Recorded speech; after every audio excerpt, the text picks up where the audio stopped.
ব্যবসা বাণিজ্যের বিশ্লেষণ নিয়ে ডিবিসি নিউজের নিয়মিত আয়োজন ইসলামিক ব্যাংক টালিখাতায় স্বাগত জানাচ্ছি। আপনাদের সাথে আছি আমি রিফাত তাসনৌফা।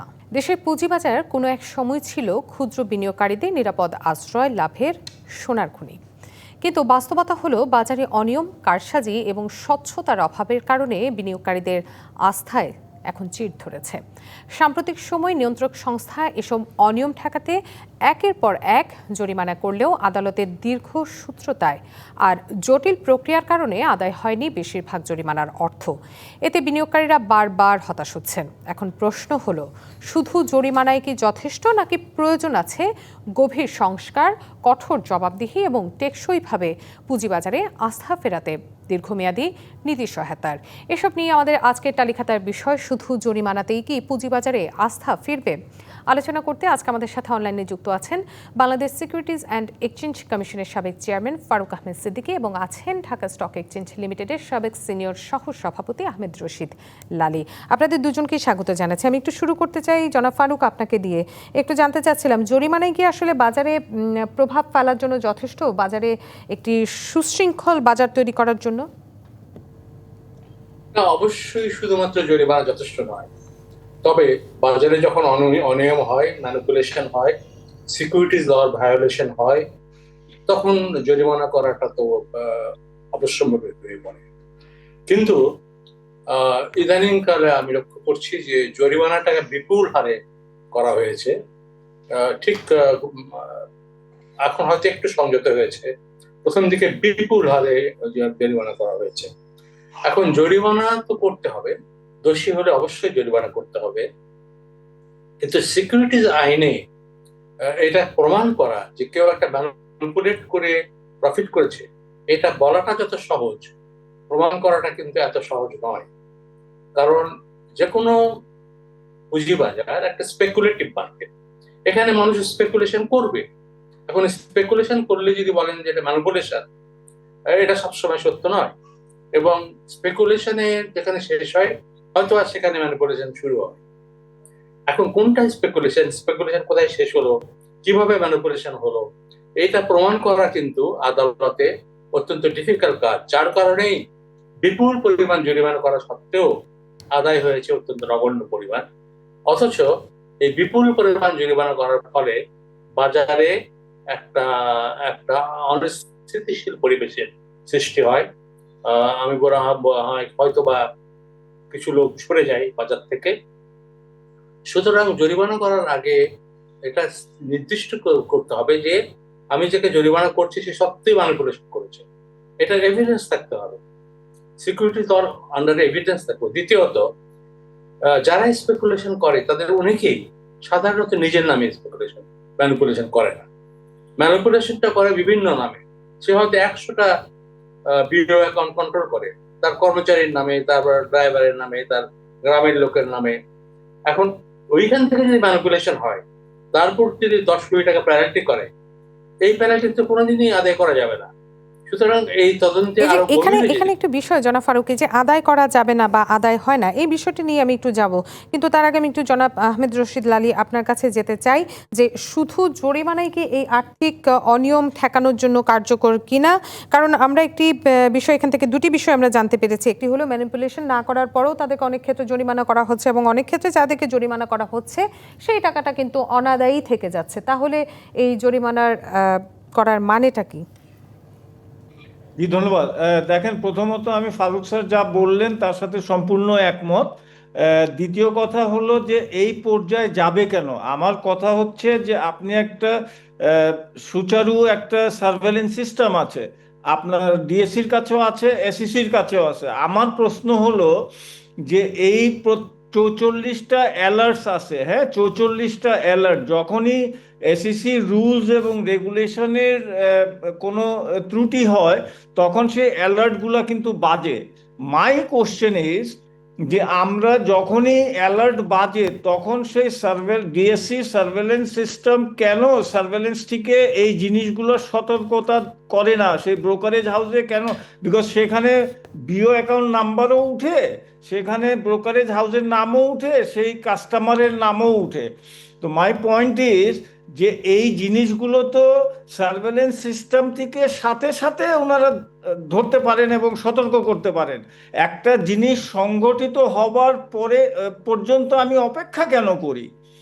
তো যারা ধরেন এরকম কঠিন যারা ম্যানিপুলেশন করে, হ্যাঁ ঠিক আছে তাদেরকে ধরেন, বাট ছোটখাটো ভুল কিংবা একটু স্পেকুলেটিভ কোনো মুভ যদি কেউ নেয়, তো সেইগুলোকে তো আপনাদেরকে বুঝতে হবে যে এইটা উনি একটা ক্যালকুলেশন করে স্পেকুলেটিভ মুভ নিয়েছেন, এবং সেটা যদি আইন বহির্ভূত হয়, রুলস বহির্ভূত হয়, সেটা তো সার্ভেলেন্স সিস্টেমে আসতেছে। তা আমি আচ্ছা, তো এই বিষয়টা নিয়ে আমি একটু জনাব ফারুক আহমেদ সিদ্দিকী আপনার কাছে একটু জানতে চাই, যে প্রশ্নটা আসলে জনাব লালি টুকে দিয়েছেন যে কেন সেই পর্যায় পর্যন্ত যাবে, আপনার কাছে একটু জানতে চাই কেন সেটা আগেই ধরা পড়ছে না বা সেটা আগে ধরা হচ্ছে না? এটা এটা আমারও প্রশ্ন, যে একটা শেয়ারের দাম 7 টাকা, এটা বাড়তে বাড়তে কয়েকদিনের মধ্যে যখন 35 টাকা হয়ে যাচ্ছে, তারপরে আমরা দেখছি তদন্ত করতে দেওয়া হচ্ছে।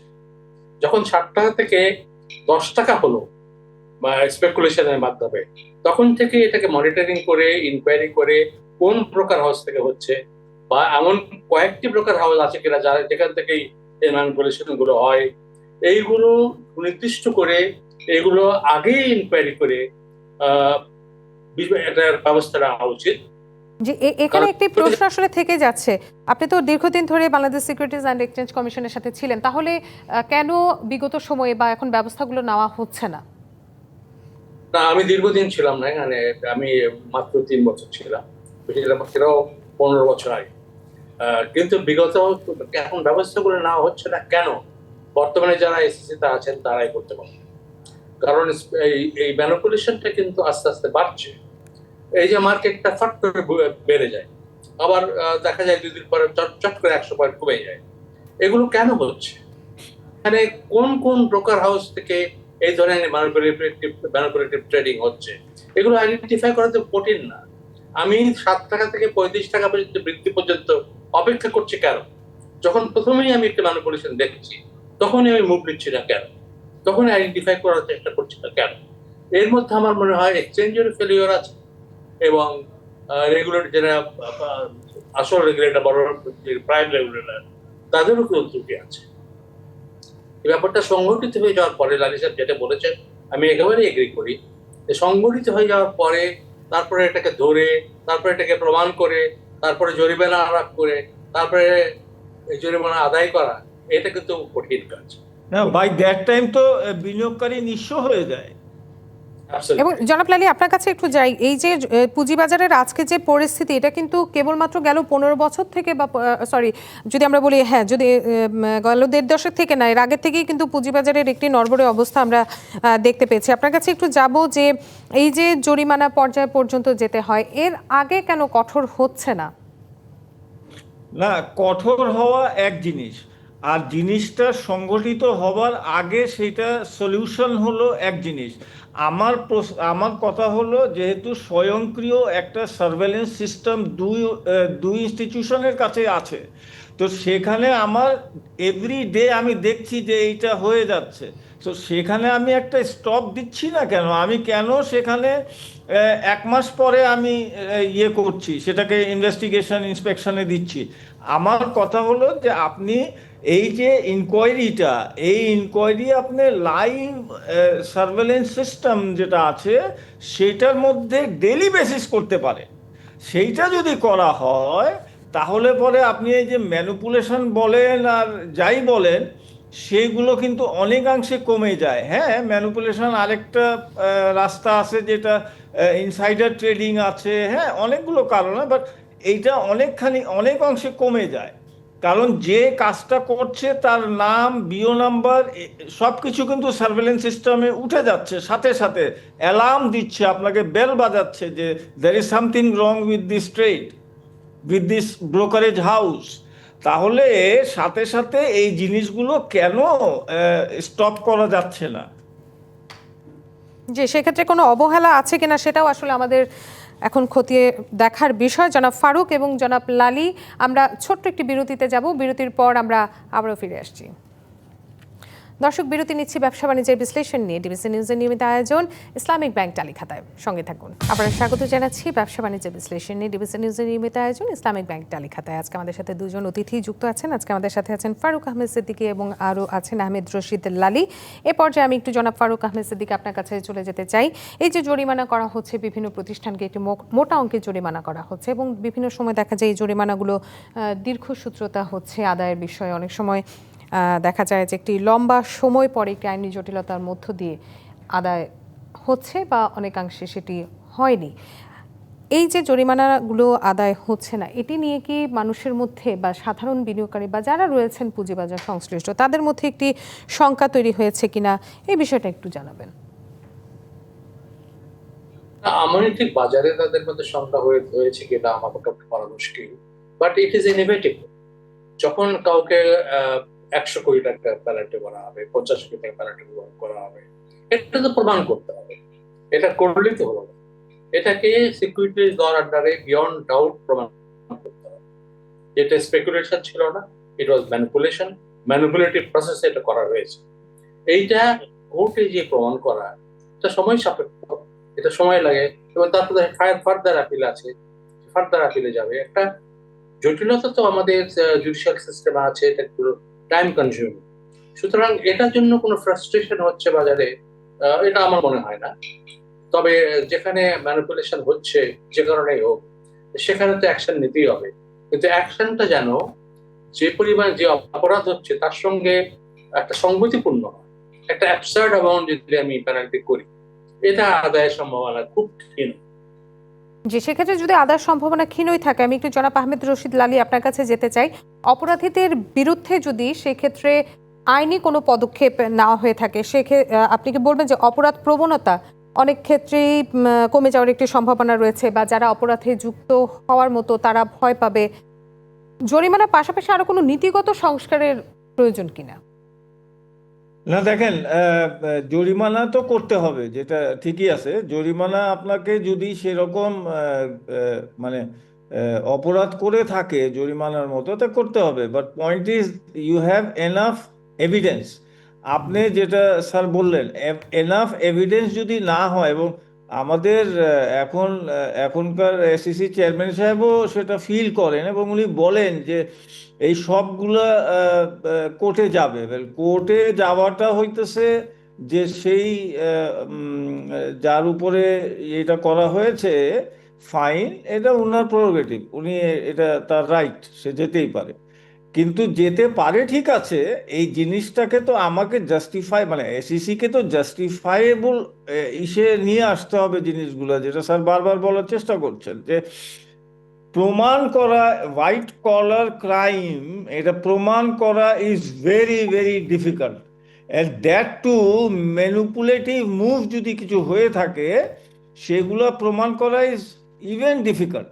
সো এই জিনিসগুলো এসিসি যদি প্রপারলি হ্যান্ডেল না করে, তাহলে কিন্তু ওই কোর্টে গিয়ে হয়তো একটু সময় লাগবে, কিন্তু ওনারা বের হয়ে যাবেন। হ্যাঁ, তো এই যে এভাবে কি তাহলে পুঁজিবাজারে আস্থাটা ফিরিয়ে আনা সম্ভব হবে জনাব লালী? না, এখানে দেখেন কিছু জিনিস আছে। ইনিশিয়ালি যে কাজগুলো হয়েছিল সেখানে কিন্তু একটা ভয় ছিল বড় বিনিয়োগকারীদের মাঝে, সেটা আস্তে আস্তে এখন কাটতে শুরু করেছে। বাট এই ভয় দেখাইয়া বাজার ঠিক করাটা কোনো অবস্থায় জাস্টিফাইডও না। এটা আপনার যে আজকের থিম এই অনুষ্ঠানে, সেটা অ্যাবসলিউটলি ভয় দেখিয়ে কোনো বাজার ঠিক হয় না। বাজারকে বাজারের মতো চলতে দিতে হবে, আপনার ইন্টারফারেন্স কম করতে হবে। এখন দেখেন না, বাজার একটু ভালো হয়েছে, এখন ডিএসসি থেকে একের পর এক চিঠি যাচ্ছে। এখন মানে বিষয়টা হইতেছে, আমি শেয়ার কিনলাম, আমি জেড গ্রুপের শেয়ার কিনছি, আপনি অ্যালাউ করছেন কেন তাহলে জেড গ্রুপের শেয়ার? জেড গ্রুপের শেয়ার কিনলেই চিঠি চলে আসে, অমুক শেয়ার কিনলেই চিঠি চলে আসে ডিএসসি।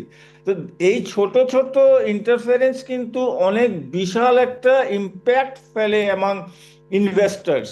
সো এই জিনিসগুলো আমার মনে হয়, হ্যাঁ, বাজারের মতো বাজারকে চলতে দেন। যেখানে আপনি মনে করেন যে এটা ম্যানিপুলেটিভ মুভ হচ্ছে, সেগুলো ধরেন, আপনি ওভারসি করেন, সেগুলো ধরেন, সেখানে শাস্তি দেন, কোনো সমস্যা নাই। কিন্তু সবাইকে প্যানিক করে দেয়া, সবাইকে একটা ভয়ে ভীতির মধ্যে নিয়ে যাওয়াটা, এটা বাজারের জন্য ক্ষতিকর। জনাব ফারুক, আসলে কি যিনি যেমনটা বললেন জনাব লালী, একটি প্যানিকের মধ্যে কি আছে? বাজার কি বাজারের মতো চলতে পারছে না? না, আমার মনে হয় পরিস্থিতি কিছুটা ইমপ্রুভ হয়েছে। আমার ধারণা কমিশন এখন একটু বেশি ম্যাচুরিটি দেখাচ্ছে প্রথমের চাইতে। এবং ম্যানিপুলেশনটা হলে তো আপনাকে জরিমানা করতেই হবে না, হবে। কিন্তু বেটার পন্থা হচ্ছে ম্যানিপুলেশনটা প্রিভেন্ট করা। যদি ম্যানিপুলেশন আমি প্রিভেন্ট করতে পারি, সেটাই হচ্ছে সর্বোৎকৃষ্ট পন্থা। কারণ ম্যানিপুলেশন হয়ে গেল, তারপরে আমি আপনাকে ধরবো, পেনাল্টি করবো, তারপরে কোর্টে যাবে, তারপরে আপিল হবে, এটা দীর্ঘ প্রক্রিয়া, কয়েক বছর লেগে যাবে। সুতরাং আমাদের প্রাথমিক চেষ্টা থাকা উচিত যে ম্যানিপুলেশন যেন হতে না পারে, তার আগেই যেন এটা প্রিভেন্ট করে। সেখানে আমার মনে হয় কনসেন্ট্রেট করা না, এই বিষয়টি কিন্তু আপনি আগেও বলেছেন জনাব ফারুক, যে আগেই ধরা। কিন্তু এখানে একটি বিষয়, যে জবাবদিহিতা নিশ্চিত করার জন্য নিয়ন্ত্রক সংস্থা কি ধরনের ভূমিকা রাখতে পারে সেক্ষেত্রে? না, জবাবদিহিতা তো থাকবেই। এসএসসি এর কাছে সবাই জবাবদিহি কোনো ব্যবস্থা আছে। তো যেখানে আমি প্রিভেন্ট করব সেখানেও কেন আগে, যেটা লালী সাহেব বললেন, আগেই যদি আমি একটা প্রিভেন্টিভ মেজারটা নিই, যখনই আমি কোনো অনিয়ম দেখলাম তখনই আমি তদন্ত করলাম, তখন আমি জিজ্ঞাসা করলাম সেই পার্টিকুলার হাউসকে যে এখানে এই অনিয়মটা কেন হচ্ছে, এবং সেই মুহূর্তে যদি এটাকে প্রিভেন্ট করা যায় সেটা সবচেয়ে ভালো। যদি করা না যায়, ম্যানিপুলেশন হয়েই যায়, তাহলে তো অবশ্যই পেনাল্টি করতে হবে, জি, জরিমানা। আমরা তো শুনলাম যে সেই জায়গাটার মধ্যে যদি জবাবদিহিতা নিশ্চিত করা যায় তাহলে অনেকটা ম্যানিপুলেশনের দিকে সেটি যাবে না। কিন্তু জনাব লালী, আপনার কাছে জানতে চাই, এই যে জরিমানা করা, এটি কি একমাত্র প্রক্রিয়া, নাকি আরো কঠোর শাস্তির জন্য লাইসেন্স বাতিল করা বা আপনার ফৌজদারি মামলা করা, বিশেষ আদালতের কার্যক্রম, এই বিষয়গুলো গুরুত্বপূর্ণ বলে আপনি মনে করেন? না, অবশ্যই গুরুত্বপূর্ণ। এখন বিষয়টা হচ্ছে যে আইনে কিছু পরিবর্তন এসছে, হ্যাঁ, সেইগুলা যদি আমরা দেখি তাহলে অনেক কিছু আছে যেগুলো আপনি অ্যাকশন নিতে পারেন অ্যাপার্ট ফ্রম ফাইন। কিন্তু ইভেন আপনার বিদেশ যাত্রা বলেন কিংবা এই জেলও হইতে পারে, সেটা ক্রিমিনাল কেস করে আপনি জেলেও দিতে পারেন, সেগুলো আছে, সেগুলো ঠিক আছে। বাট আমরা যেটাকে ইনসিস্ট করব কিংবা এমফেসাইজ করি সেটা হলো যে সে সংগঠিত হবার আগে জিনিসগুলো এইটা, বিকজ হয় কি, আপনি regulator at the same time you are facilitator. So আপনি যদি ফ্যাসিলিটেট করেন সেই ব্রোকারকে, সেই ব্রোকার হাউসকে, সে তো জানে না, সে তো তার ক্লায়েন্ট করতেছে, ট্রেডার কাজ করতেছে। তো যদি ব্রোকারকে সাবধান করে দেন একেবারে যে এই হচ্ছে, সেই বিষয়টাতে কিন্তু আমরা ছিলাম জনাব লালী, সেই বিষয়টা আমরা জনাব ফারুকের কাছ থেকেও শুনেছি। কিন্তু আমরা জানতে চাচ্ছি যে জরিমানার বাইরে গিয়েও যদি আমরা জরিমানাকে বলি যে জরিমানা করা হচ্ছে, কিন্তু পুঁজিবাজারে আস্থা ফেরানোর জন্য এখন আসলে সবচেয়ে বড় চ্যালেঞ্জটা কি? আপনি কি মনে করছেন যে এই জরিমানাই যথেষ্ট?